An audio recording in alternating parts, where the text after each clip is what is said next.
Assalamualaikum warahmatullahi wabarakatuh. Perkenalkan, saya Syahel Zaba.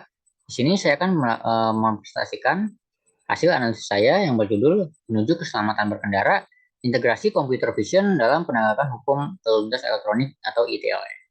Nah, latar belakangnya itu, jadi computer vision itu berperan penting gitu ya dalam mengidentifikasi pelanggaran lalu lintas secara otomatis.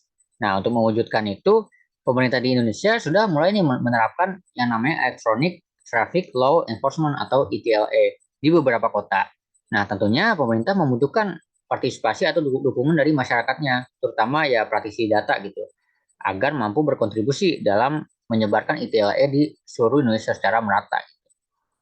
Nah, tujuan analisis ini itu diarahkan untuk menentukan ya mitra kerja yang optimal untuk merealisasikan proyek pembuatan teknologi tersebut. Nah, untuk objektivitas tersendiri, untuk objektivitasnya itu, jadi di sini ada 3 poinnya yang saya ingin saya ulik gitu. Nah, yang pertama itu profesi apa sih yang cocok untuk ditawarkan kerjasama dalam membangun proyek tersebut. Nah, yang kedua itu berapa sih kisaran anggaran itu dana yang akan dikeluarkan untuk membiayai praktisi data yang dapat membuat teknologi deteksi lalu lintas otomatis ya. Nah, yang terakhir, apakah mungkin nih kita bekerja sama dari luar negeri? Ditinjau dengan ketersediaan anggaran atau mungkin sumber daya manusia ya di Indonesia yang mungkin kurang atau istilahnya kurang mumpuni gitu. Apakah mungkin kita akan lihat nanti. Nah, di sini kita import datanya ya. Kita lihat datanya di sini sebanyak 23.999 baris ya, sekitar 24.000 lah hampir ya. Dengan kolom sebanyak 296 kolom. Nah, ini data asli dari Kaggle-nya ya, data awal ya gitu. Nah, tentunya di sini tidak akan saya ambil semuanya. Saya akan hanya ambil beberapa kolom saja gitu ya. Nah, untuk infonya sendiri di sini tipe datanya itu semuanya merupakan objek. Nah, di sini ini saya akan melakukan filter selection. Di sini saya mengambil beberapa variabel yaitu Q4, Q11, Q16, Q19 underscore 3, Q23, Q24, dan Q29. Nah, maknanya apa? Di sini understanding-nya kita lihat. Nah, Q4 itu dia negara, Q11 pengalaman pemrograman atau coding, Q16 pengalaman machine learning, Q19 underscore 3 itu computer vision, di mana ialah object detection method, Q23 itu profesi saat ini, Q24 itu industri tempat bekerja, dan Q29 itu gaji. Nah, di sini karena di sini masih memuat QQ seperti itu, kurang bisa dipahami ya oleh orang awam tentunya. Maka dari itu saya ubah sedikit nama-nama kolomnya agar lebih readable atau mudah dipahami. Dan juga indeks kernelnya saya drop karena di sini hanya memuat pertanyaan yang tentunya tidak akan kita analisis. Nah, jadi datanya jadilah seperti output berikut ya. Nah, ini datanya yang akan kita analisis ini yang data yang ini ya, yang data dua ini. Nah, kita lihat lagi untuk kolom computer vision methodnya, adakah value-value yang lain gitu? Karena kan tadi kita tujuannya ingin memilih profesi mana saja yang dapat menggunakan atau memahami object detection method. Maka dari itu kita hanya perlu nilai dari kolom ini yang memuat object detection method. Nah, di sini ada none, berarti menandakan missing value. Berarti kita bisa ini ya, bisa kita hanya nggak usah kita ambil gitu ya. Kita hanya mengambil yang memuat object detection method. Maka dari itu di sini saya sambungan gitu ya, yang memuat object detection method di kolom computer vision. Nah, jadilah data yang sudah terfilterisasi seperti ini. Sebanyak 2.500 ya, sekitar 2.525 baris yang tadinya 23.000 sekian. Nah, untuk infonya sendiri, datanya masih merupakan objek. Nah, di sini saya ubah tipe datanya menjadi kategori untuk kepentingan klasterisasi nanti ya, yang akan dilakukan one hot encoding. Nah, selanjutnya kita cek duplikasi data. Di sini ada duplikasi data sebanyak 861 dan juga ada missing value. Nah, di sini untuk duplikasi indikasinya karena kuesionernya ini merupakan anonimus, surveinya gitu ya. Jadi saya tidak terburu-buru gitu ya untuk menghapus atau mendrop duplikasi data ini karena bisa saja data yang duplikat itu diisi oleh dua orang yang berbeda. Karena kan namanya tidak diketahui ya, bisa saja itu merupakan orang berbeda, maka dari itu ya ini untuk saat ini saya abaikan terlebih dahulu. Begitu pun dengan missing value, karena jika missing value ini kita drop, maka akan mengurangi ini ya dimensi data. maka informasi yang berguna juga akan terbuang. Nah, oke. Yang pertama kita lihat nih, profesi apa sih yang dapat menggunakan atau memahami object detection method. Dari visualisasi ini dapat kita lihat ya, yang paling banyak menggunakan itu ternyata profesi data scientist gitu. Sekitar sebanyak 323 orang. Disusul yang lain-lain lah gitu ya. Nah, kita kita lihat di sini tentunya ini ya cukup bagus gitu ya. Bahwasannya semua profesi ini ada atau uh, ada orang yang dapat memahami gitu object detection method. Tapi kita tidak ini ya, tidak akan mengambil semua profesi gitu ya. Tidak, kita tidak ikut sertakan semuanya. Kita lihat berdasarkan yang terbanyak saja gitu, yang paling mayoritas. Nah, tentunya di sini ialah data scientist. Maka dari itu kita akan melakukan analisis terpisah ya mengenai data science ini. Jadi sini saya pisahkan gitu ya, saya filterisasi lagi profesinya itu yang memuat data scientist. Nah, di sini terlihat sebanyak 323 baris. Nah, untuk itu saya visualisasi lagi berdasarkan gaji ya, karena tadi kita akan melihat anggarannya juga ya, apakah bijak atau tidak. Nah, untuk gaji sendiri berdasarkan pengalamannya tentunya. Nah, logikanya gitu ya, logikanya itu pengalaman semakin lama, maka akan semakin kompeten atau bagus. Nah, maka dari itu di sini saya hanya memperhatikan yang pengalaman apa yang lama di sini. Pengalaman machine learning yang paling lama itu sekitar 10 sampai 20 tahun. Nah, ternyata ada nih orang-orang yang berpengalaman sekitar segitu, sekitar 10 sampai 20 tahun. Tidak terlalu banyak memang ya, cuman ya intinya ada gitu. Dengan gaji ya terlampir lah ya, gajinya sekitar seperti yang ada di sini. Nah, kita tentunya lihat juga ya karena di sini proyek pemerintah Indonesia, tentunya kita perlu lihat juga nih apakah ada di negara Indonesia yang kompeten. Nah, maka dari itu saya coba filterisasi di Indonesia dan ternyata ada sebenarnya 3 orang yang merupakan data scientist yang bisa menggunakan object detection method.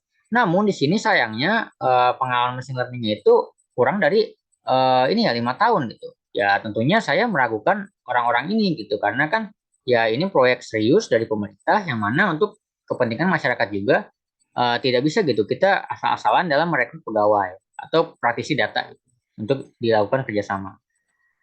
Maka dari itu ini ya kita lakukan analisis lebih lanjut lagi ya untuk mencari yang kompeten.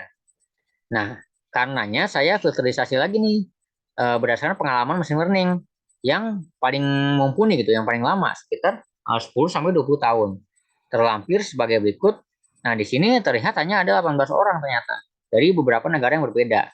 Nah, karena pengalamannya sudah mumpuni dan juga role-nya juga sudah mumpuni, kita bisa lihat berdasarkan gaji nih. Gajinya tuh berapa sih gitu dari negara tersebut? Apakah bijak kita merekrut beliau? Nah, di sini saya sudah lakukan ringkas sedikit ya. Jadi yang berpotensi yang bagus itu kita bisa merekrut ya dari negara Kolombia, Brazil, India, Taiwan, Poland, Meksiko, uh, ya seperti itu ya dan Meksiko ya. Jadi sekitar 6 negara ya yang kandidat yang akan berpotensi untuk dijadikan mitra kerjasama. Namun ini juga satu orang gitu ya, karena di sini kalau dilihat dari gaji gitu ya, gajinya rentangnya juga sekitar puluhan ribu dolar gitu, tidak sampai ratusan ribu. Atau bahkan ada yang dari Taiwan hanya sekitar 5.000 sampai 7.500 dolar. Tentunya ini bisa kita pertimbangkan mengenai anggarannya gitu. Mengingat ya anggaran pemerintah tentunya tidak terbatas gitu, melainkan ya pasti terbatas gitu. Maka dari itu kita saya usahakan nih untuk memfilterisasi orang-orang yang kompeten, namun dengan gaji atau bayaran yang terjangkau gitu. Nah, tadi kan kita sudah menemukan ya beberapa kandidat.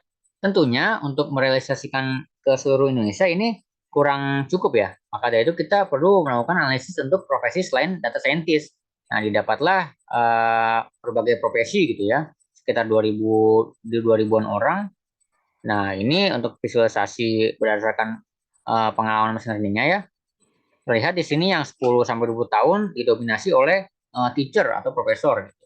Jadi banyak nih teacher atau profesor yang berpengalaman di bidang machine learning, disusul oleh research scientist dan juga machine learning engineer ya, dan sebagainya. Ini sekilas saja kita lihat di sini yang kita filter lagi ya berdasarkan pengalaman machine learning 10 sampai 20 tahun. Nah, ternyata ada di sini sekitar 106 orang. tentunya 106 orang ini juga kita tidak bisa terburu-buru gitu untuk menentukan apakah bijak untuk bermitra atau tidak. Kita filter lagi berdasarkan gaji gitu. Kita lihat nih gajinya yang dari terendah sampai yang kurang ya. Di sini saya perlu diperhatikan, saya filter, saya coba usahakan mencari gitu atau memfilter dengan bayaran atau salary di bawah 60.000 dolar. Kenapa? Karena ya sebenarnya boleh-boleh saja jika pemerintah menyanggupi di atas 60.000 dolar. Namun sini saya usahakan untuk yang yang terjangkau gitu. Jadi kita sudah mendapatkan praktisi yang kompeten dengan biaya yang terjangkau. Maka dari itu di sini saya filter berdasarkan gaji gitu, dari yang termurah sampai kurang dari 60.000. Nah, terlihat di sini ya. Mungkin saya tidak akan membacakan semua. Intinya di sini ada beberapa ya, sini ada 4 orang dengan tempat yang berbeda. Lalu di sini juga untuk gaji rentang 1.000 dolar sampai sekitar 2.000 dolar ya kalau kita buatkan ada dari India. Lalu ada juga sekitar gaji 3.000 sampai 4.000 dolar ada dari USA. Lalu ada rentang gaji 5.000 sampai 7.500 dolar ada dari Brazil. Dan selanjutnya 7.500 sampai 10.000 dolar itu ada dari Indonesia dan Kanada. Nah, akhirnya kita menemukan nih negara kita di Indonesia yang berkompeten gitu, di bidang machine learning object detection. Namun profesinya memang bukan data scientist ya, melainkan dia seorang teacher atau profesor. Namun ini penting juga ya kita pertimbangkan gitu untuk dilakukan mitra atau kerjasama. Lalu ini gaji-gaji yang lainnya ya, mungkin akan saya agak cepat saya skip di sini. Nah, ini yang cukup menarik perhatian ya. Di sini memang cukup kompeten ya keempat orang ini dengan pengalaman machine learning 10 sampai 20 tahun. Namun di bagian USA ini pengalaman programmingnya itu kurang dari 1 tahun.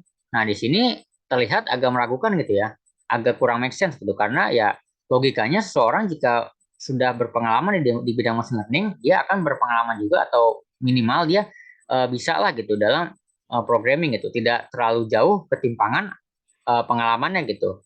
Kalau ini kan jauh sekali ya, pengalaman pemrogrammnya kurang dari 1 tahun, namun pengalaman mesinnya itu 10 sampai 20 tahun. Nah, ini ada indikasi ialah noise, maka dari itu saya tidak ikut sertakan USA ini. Walaupun mungkin ya aslinya memang realitanya ada gitu. Tapi ya di sini untuk saat ini saya tidak rekomendasikan.